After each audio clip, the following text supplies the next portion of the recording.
দাম বাইগান এ কি কবি ক তাড়াতাড়ি আজ খেপ দি টাকা দেওয়া লাগবে বাড়ি না হলে শোনা লাগবে নি গাড়ি চল আজ যাই আর না রে আমার কাছে টাকা নাই তাহলে আজ হইলো না মাথার ব্যথাও গেল না না রে এমনিতেই করতেছি নি কামাই তাহলে এই শালার একটু পামাই বাইগান যদি ওবিন না কাম বন্ধ করা যাবে না পাম এ কি ভাবিস তুই আমার কাছে সবই রেডি ছিল তুই খালি টাকাটা দিলেই হতো হে শালা পাগল আমার কাছে যদি থাকতো টাকা আমি মাল খেতাম একা এই শালার পাগল তুই যদি খাস গাদা তোর বাড়িতে আনার জন্য করা লাগবে না পাদা বাইগান আচ্ছা তাহলে তুই এনেই থাক ক্যাব দিয়ে 100 টাকা হলেই দিচ্ছি তোর ডাক তোর তো পাওয়া যায় না ফোনে খোঁজ ফোনে আবার কোনে তুই খেপ দেয় গা শালার তোর খোদা লাগবে না তোর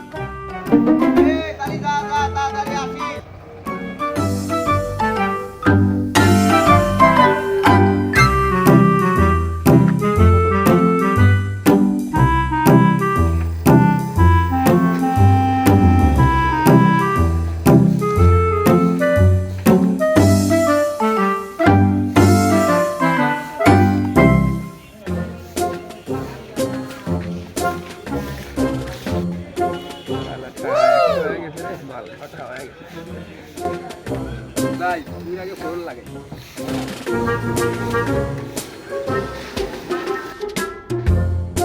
ভাই আমি পয় নেই আপনি তাড়াতাড়ি দিয়ে দেন সময় নেই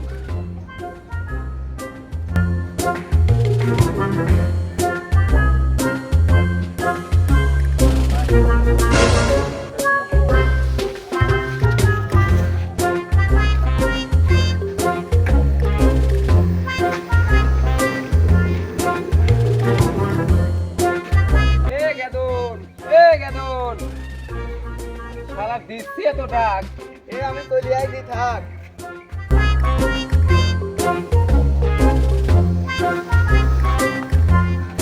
গাড়ি নেই থাক নাকি চল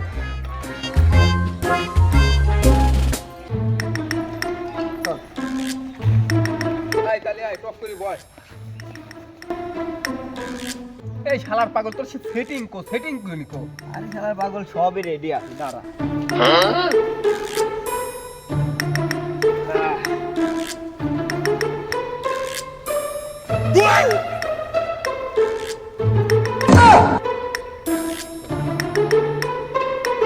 পাগল তোর সে জিনিস কোথায় জিনিস দে আগে জিনিস দে জিনিস তো আছে তোর সে বাসি টুককো আরে সব আছে আগে কাশ্মীর লাগি তারপর তো দেখছি না দে এটা জিনিস দেখছিস এ কি দেশে জিনিস নাকি আর তোর এই মালের পর কোনোদিন এই জিনিস কাটা যায় আরে ও জিনিস দে এই দি বলে কাটা যায় রে হ্যাঁ এই দি কোনোদিন এই হয় আরো বড় জিনিস লাগবে ভালো জিনিস এ কি জাতা মাল নাকি এই শালার পাগল তুই মাল কাটে মাল খাইছিস আগে কোন হয়ে দেখ মাল কাটার একটা সিস্টেম আছে না এরকম ঘুরি ঘুরি করে কাটতে যাতে বাসির মধ্যে সুন্দর করে দেওয়া যায় মাল কাটা হইলো তোর বাসি করে গেল আরে শালার পাগল দাঁড়া তুই কত ব্যস্ত লিখে কি হরে দেখ তুই তোর মতো খুশি রে আমরা ও বাসে যে কামারে এক টান দিয়ে পরান ভরে যাবে নে এই কি বাসির দৌড়ের মধ্যে মাল আটে না কি দেখতো দেহে হ্যাঁ এই কি তোর বাসি হ্যাঁ আমরা আগে টানতাম সেই বাটার পাইপ দিয়ে এই শালার পাগল ইর যে দৌড় যদি মাল ভরিস কষি খাবি হলো 6 মাস বসি লাইট আর দে তাড়াতাড়ি জ্বালা এখন হলো টান দেওয়ার পালা ধর তাহলে তুই ধরা अच्छा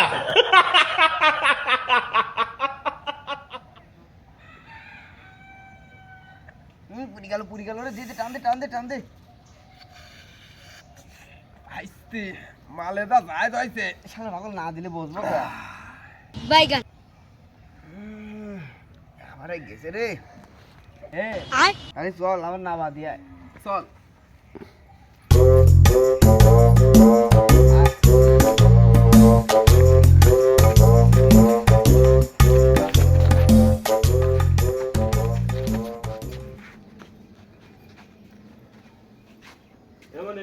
পিরামিডে যাচ্ছিস দেরি শুনে যাস দিন সময় ভালো না তাড়াতাড়ি আসিস আচ্ছা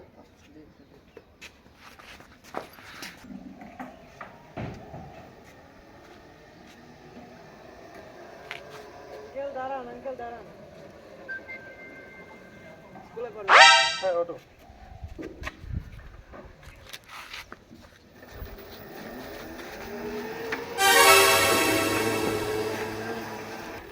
এই শুরু দিয়ে তো আজ পাইছি আমরা বাগানে গাছে মানও আছে।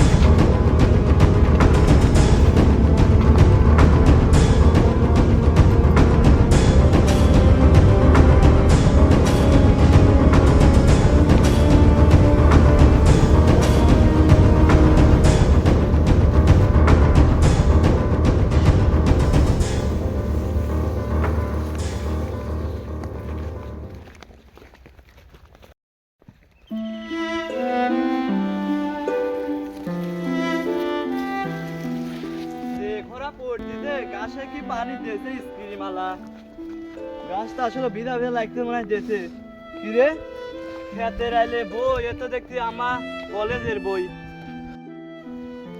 এ তো দেখতে আমার ফজলু কাকার মিয়ার রত্নার বই গাছও ভাঙা ভাঙা লাগে দেখতেছি ঘাস হলে ভাঙা ভাঙা লাগে দেখি ভিতরে কেউ আছে নাকি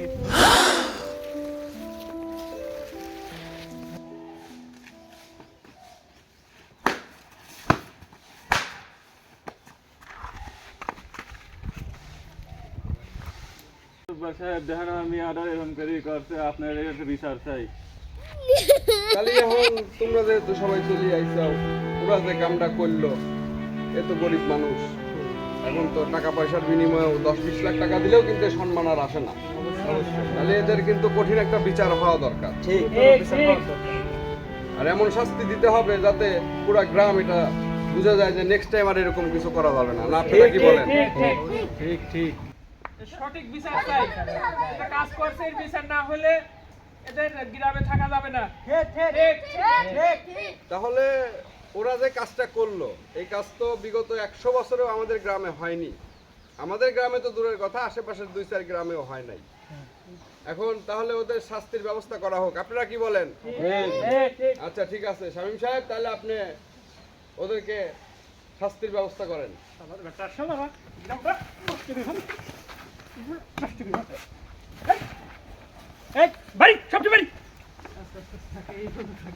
জনতা, তাহলে এবার আপনারা বলেন যে আসলে যে শাস্তিটা হয়েছে এটা আপনারা কি আসলে নিচ্ছেন মন থেকে, নাকি আপনারাও কিছু চান? মাতব্বর সাহেব, আমার একটা কথা আছে। আচ্ছা ঠিক আছে, তোমার কি কথা বলো দেখি শুনি। মাতব্বর সাহেব, কাটি ফেলেন ওদের দুইজনের জিনিস, বিচার হয়ে যাক, এখানেই ফিনিশ। আর যাব না বেগুন তুলিতে। আসলে তোমরা যেভাবে যে কথা বললা, এই কথা তো আসলে এভাবে করা যায় না, এই কাজটাও করা যায় না। তো তোমরা সবাই বোঝো।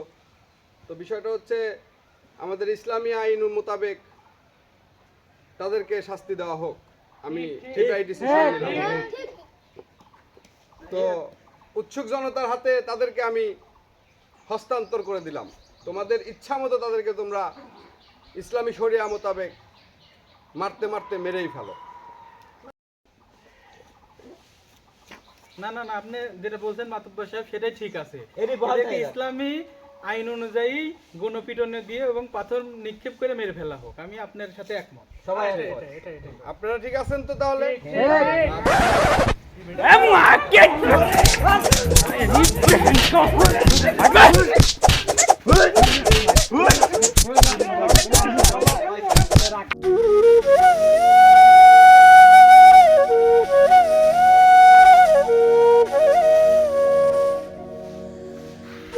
ফজলু মিয়া, তাহলে